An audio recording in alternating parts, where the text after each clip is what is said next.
Killing Stone. Mad Painter. Snowhound. Here!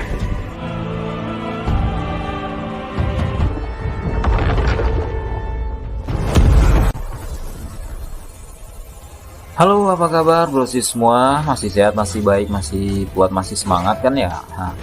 Oke, alhamdulillah ya kan kalau masih baik. Di kesempatan kali ini nih saya ingin membawakan lagi atau mereview atau membedah lagi nih atau meringkas salah satu film yang cukup menarik dan sangat baru ya, masih sangat segar nih filmnya.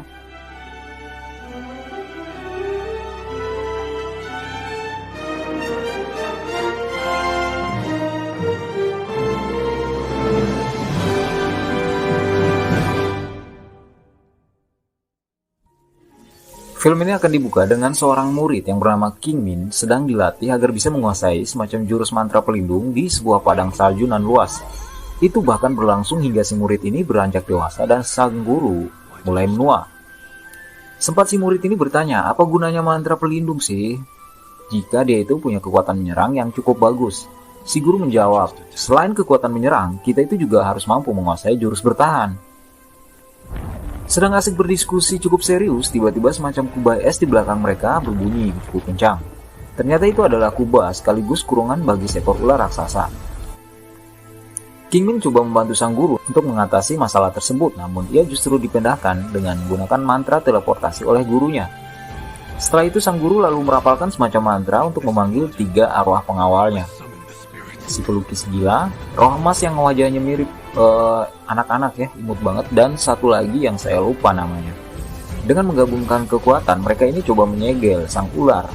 Namun sia-sia, nampaknya kekuatan ular tersebut sangat besar. Tiba-tiba si King Min ini kembali muncul dengan beberapa murid lain untuk membantu sang guru. Sayangnya, itu adalah tindakan keliru karena sang ular langsung saja menyemburkan racunnya. King Min dan beberapa temannya coba merapalkan mantra bertahan, tapi karena kemampuan mereka ini belum mumpuni, pertahanan tersebut tidak bisa menahan sang ular.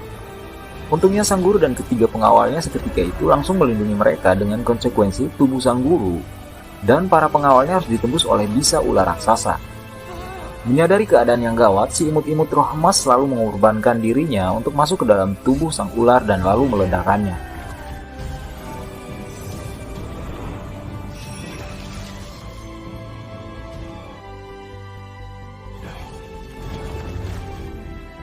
Setelah keadaan berangsur membaik, King Min mendekati gurunya untuk bertanya apakah ada penawar yang bisa digunakan. Sang guru menjawab sayangnya tidak ada. Meskipun roh emas sepertinya telah meledakkan ular tersebut, namun sebenarnya percuma karena raga asli ular tersebut masih tersegel di ibu kota kabupaten daerah mereka.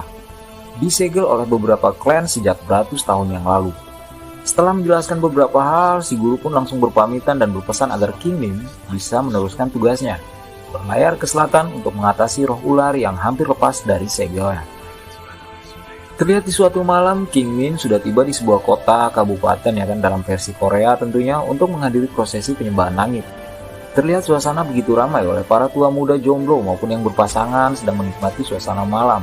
Ada yang main niburin lampion ke air, gosipin tetangga ya kan, omongin konten berbagai garapan aplikasi penghasil uang gratisan, sampai kebijakan YouTube yang belakangan ini makin mengetat. Udah kayak celana legging ya yang dipakai mama kompleks sebelah ya kan, dan lain-lain. Dengan wajah kalemnya yang khas sambil menyeberangi sungai, dia menyaksikan itu semua. Di tempat berbeda, tepat di atap sebuah bangunan, tampak seorang pemuda tampan dah kayak personal boyband Korea ya kan, sedang memperhatikan keadaan sekaligus memantau. Ternyata dia itu adalah Boya. Buset dah, udah kayak di ini ya, game FF ya. Seorang pendekar muda nan tangguh yang bertanggung jawab terhadap keamanan wilayah dari para siluman usil. Namun keduanya tiba-tiba seperti merasakan kehadiran siluman secara bersamaan. King Min pun bergegas ke tempat di mana siluman itu berada. Si siluman ini cukup kaget saat mengetahui kehadiran King Min, apalagi sampai mengenalinya sebagai siluman. Langsung saja dia beralasan kalau dia itu ke tempat tersebut bukannya karena mau mengganggu, namun karena rasa rindu dan cintanya pada sesosok manusia yang telah berpulang ke rahmatullah, maka dia bisa sampai ke sana. Ya hanya sekedar untuk bernostalgia lah ya kan, kayak gitu. Si Boya yang ada di situ pun tidak tinggal diam, dia lalu menyiapkan busurnya untuk menghabisi si siluman, namun coba dicegah oleh King Min. Dengan alasan kita itu tidak boleh sembarangan membunuh karena terkadang siluman pun juga punya perasaan layaknya manusia. Tidak terima dengan apa yang dilakukan King Min, Karena baginya siluman sama aja, nampakkan kebaikan hanya untuk membunuh korbannya, maka Boya pun menyerang si Kingmin. Lalu terjadilah pertarungan di antara mereka berdua. Masing-masing mengeluarkan keahliannya, namun Kingmin yang adalah seorang master teleportasi dengan mudah bisa mematahkan tiap serangan Boya hingga siluman itu pun bisa meloloskan diri.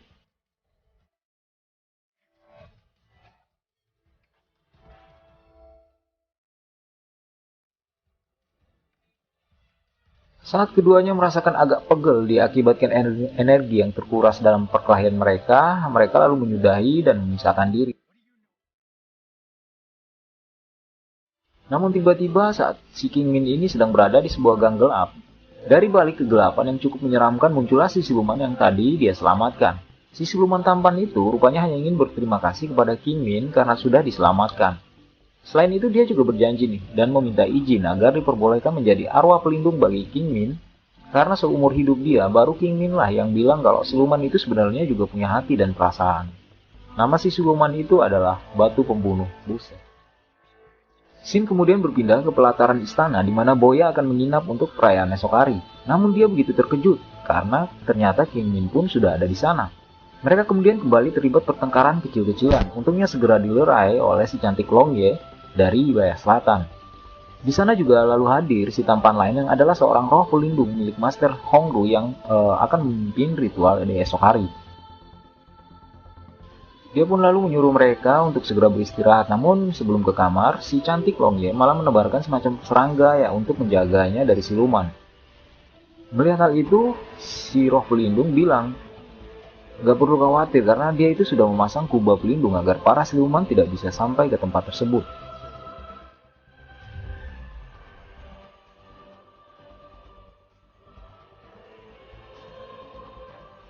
Para master sudah bersiap untuk melakukan ritual, begitupun si Tuan Putri. Saat sang putri bertanya di mana si Hongru, tiba-tiba malah ada laporan kalau ternyata si Master Hongru telah meninggal dunia karena dibunuh. Mereka semua pun akhirnya menemui sang ratu yang lalu memerintahkan putri untuk tetap memimpin melanjutkan ritual dan si roh penjaga yang menggantikan Master Hongru karena si Master telah meninggal semalam.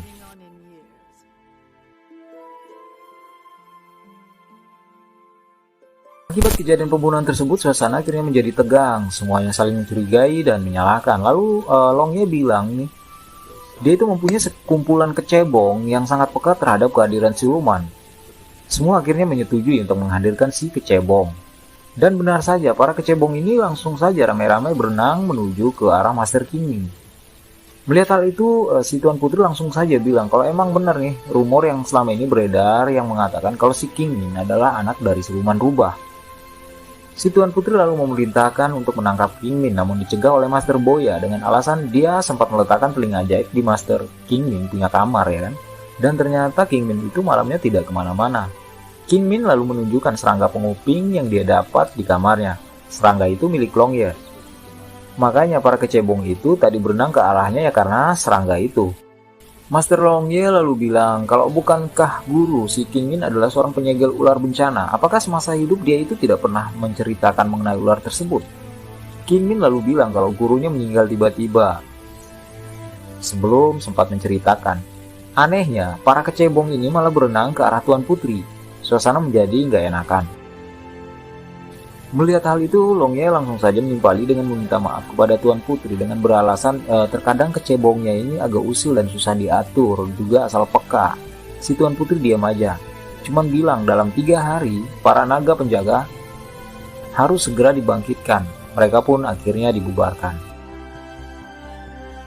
Sebelum masuk kamar, sang Master Boya dan Kingmin bertemu di depan kamar. Master Kingmin lalu menyerahkan telinga ajaib milik Master Boya dan lalu bertanya buat apa memasang benda itu. Emangnya apa yang pengen diketahui?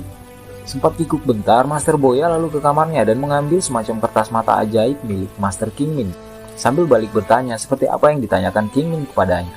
Saat keduanya bingung, karena sama-sama ketahuan saling memata-matai, tiba-tiba si cantik Longye keluar dari kamarnya sambil membuang mata ajaib milik Kingmin dan kuping sakti milik Boya ke lantai. Lah, saling memata-matai dong ya, bertiga. Malam pun tiba, para master memulai perburuannya. Di sini mereka harus mendapatkan sebanyak-banyaknya mustika dari para siluman yang akan dipergunakan untuk membangkitkan 4 naga pelindung. Namun saat pulang dari perburuan dan melewati kamar Master Kingmin, Boya terkejut karena bukannya pergi mencari mustika siluman, Kingmin ini malah bersantai ditemani para roh pelindung atau siluman cantik di kamarnya.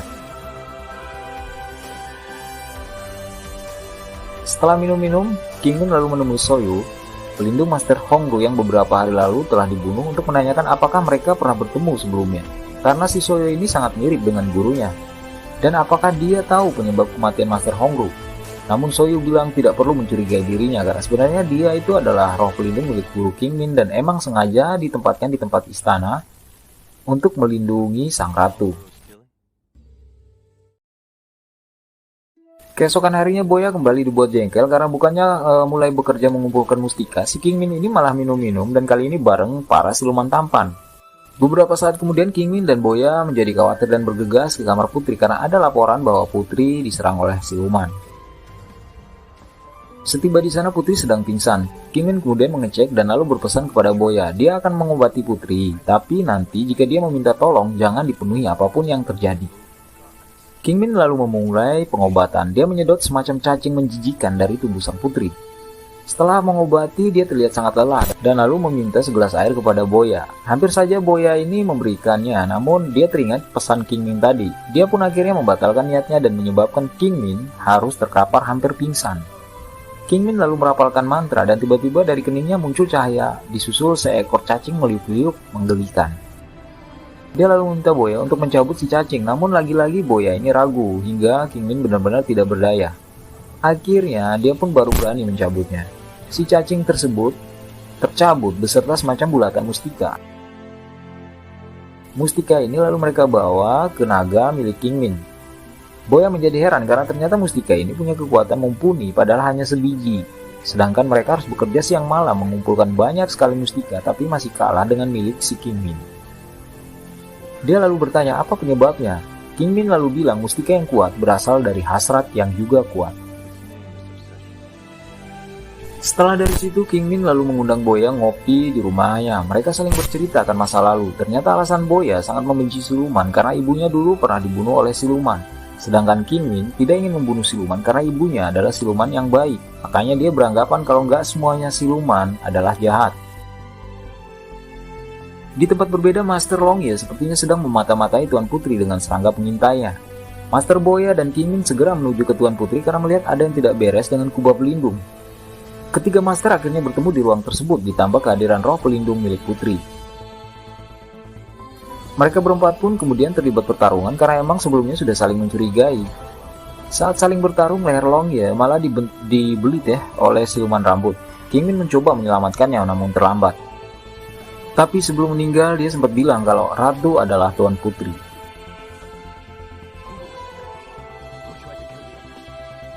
Mereka akhirnya bubar. Saat kembali ke kamarnya, Kingmin malah sudah ditunggu oleh Boya yang bilang siluman apa sih itu begitu kuat. Tapi Kingmin bilang bukan silumannya yang kuat, tapi orang yang mengontrolnya. Sedang di kamar Putri, roh pelindung bilang kalau dia juga akan membunuh Boya dan Kingmin karena Longye sudah sempat bilang ke Kingmin kalau terkait rahasia mereka. Keesokan harinya Boya dan Kingmin kembali bertemu di depan kamar. Mereka memutuskan untuk langsung bertanya kepada Putri dan si roh pelindung. Tapi sebelum mereka berpisah, Boya memberikan telinga ajaib miliknya, begitupun dengan Kingmin yang memberikan mantra matanya. Dan lalu saling berpesan untuk berhati-hati karena ini akan sangat berbahaya. Kingmin menemui Tuan Putri sedang Boya menemui si roh pelindung. Kingmin berusaha memancing emosi si Putri. Boya juga mencoba kesetiaan si roh pelindung dengan meminta si roh untuk memotong tangannya sendiri. Di sini kalau benar si roh masih setia maka dia tidak akan melawan karena saat itu Boya membawa serta semacam kertas mantra untuk menyegel si roh. Kertas tersebut diberikan oleh Kingmin sebelum mereka berpisah tadi. Namun saat ditanya oleh Kingmin, Tuan Putri malah dibunuh oleh siluman rambut. Kingmin yang teringat akan Boya lalu segera menjumpainya dan syukurlah dia temui Boya hanya dalam keadaan pingsan. Di tempat berbeda terlihat Soye telah bersama Tuan Putri yang tadi berpura-pura mati. Boya bingung dengan apa yang terjadi, namun Kingmin si jenius kemudian mulai menjelaskan semuanya, mulai dari kejadian awal soal kecebong, Ratu yang menitahkan Soye menggantikan Hongru sampai si Master Cantik yang dibunuh siluman karena berhasil tahu rahasia antara Soye dan Tuan Putri yang ingin membangkitkan ular raksasa.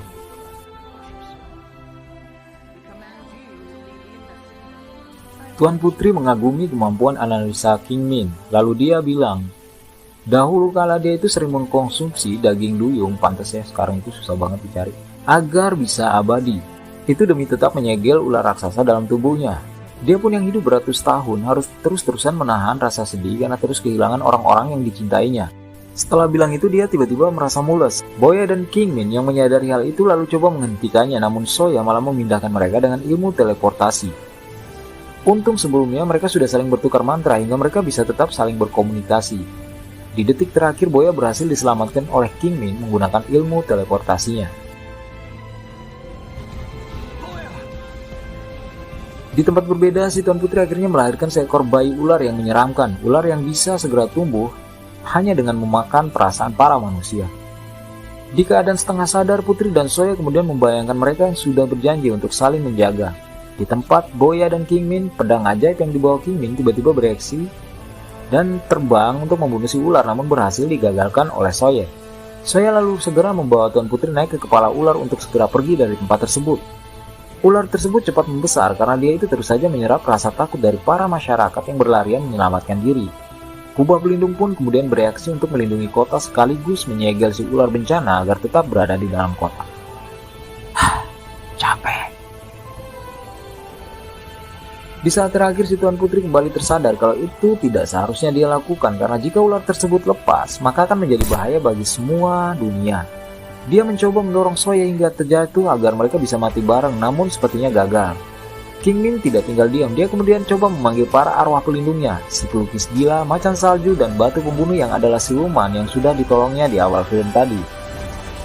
Maka terjadilah pertarungan sengit di antara mereka. Segel-segel yang dibuat berusaha ditembus oleh si ular. Menyadari mereka akan tetap gagal kalau sampai segel tidak tertutup sempurna, Boya pun memutuskan untuk mengorbankan dirinya demi membangkitkan satu lagi naga pelindung. Sedang para roh pelindung tampaknya sudah mulai kewalahan menghadapi Soye dan si ular. Pelukis gila berhasil dikalahkan, begitupun juga si batu pembunuh dan si macan salju yang paling terakhir dikalahkan oleh Soye dan ularnya. Saat King Min tiba di tempat Boya, ternyata Boya ini sudah berubah menjadi semacam roh pelindung, juga telah berhasil mengaktifkan segel terakhir yang mengurung si ular. Dia pun kemudian coba terbang ya untuk menyerang si Soye. Maka terjadilah pertarungan sengit di antara kedua roh sakti ini.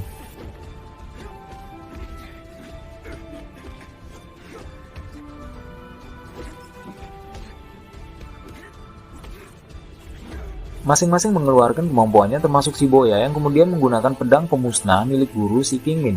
Melihat ini, King Min kemudian coba membantunya dengan berteleportasi masuk ke perut ular untuk menemui si Tuan Putri.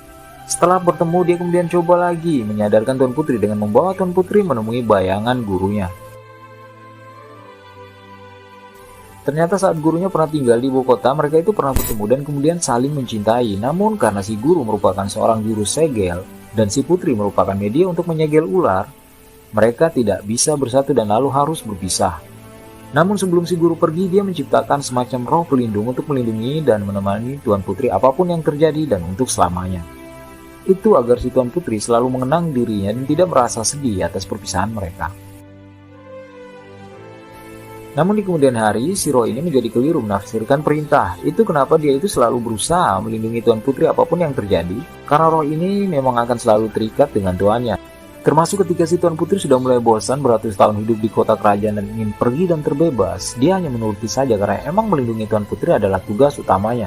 Ditambah lagi dia ini emang roh yang diciptakan oleh orang yang sangat dicintai Tuan Putri dan sangat serupa dengan guru si King Min, makanya timbul semacam perasaan di antara keduanya. Di atas sana Boya coba menghujamkan pedang ke tubuh Soya namun gagal, bahkan dia ini hampir saja diserang balik oleh Soya menggunakan mantra kuat, andai si Tuan Putri tidak segera menggagalkannya. Sambil mengancam akan bunuh diri, Tuan Putri lalu bilang, apa jadinya roh pelindung tanpa orang yang dia lindungi? Namun Soya bilang kalau Tuan Putri gak bakal mati karena dia itu emang abadi. Tuan Putri kembali bilang kalau dia ini gak abadi lagi karena sudah tidak sedang menyegel ular bencana. Si Tuan Putri lalu bilang ke Soye untuk tidak membohonginya karena pernah berjanji akan selalu bersamanya. Setelah bilang gitu, si Tuan Putri lalu bunuh diri. Si ular laknat tersebut kemudian mati saat si Tuan Putri mati. Namun sebelum itu dia sempat menembakkan pisahnya ke arah Kingmin. Untung saja ada roh pelindung Boya yang segera menghalanginya. Soye ternyata belum mati, kemudian mendekati raga Boya dan ingin membunuhnya dengan pedang. Kingmin berusaha menghalangi menggunakan mantra perisainya namun gagal. Untunglah dia kembali teringat pada pesan sang guru yang bilang mantra pelindung akan bekerja maksimal jika kita tahu siapa yang akan kita lindungi dengan bersungguh-sungguh. Karena dia telah kehilangan ibu sejak kecil dan gurunya pun sudah meninggal, maka kini orang yang paling ingin dia lindungi adalah Boya. Dengan kekuatan baru yang didapatnya, Soye berhasil dihabisi.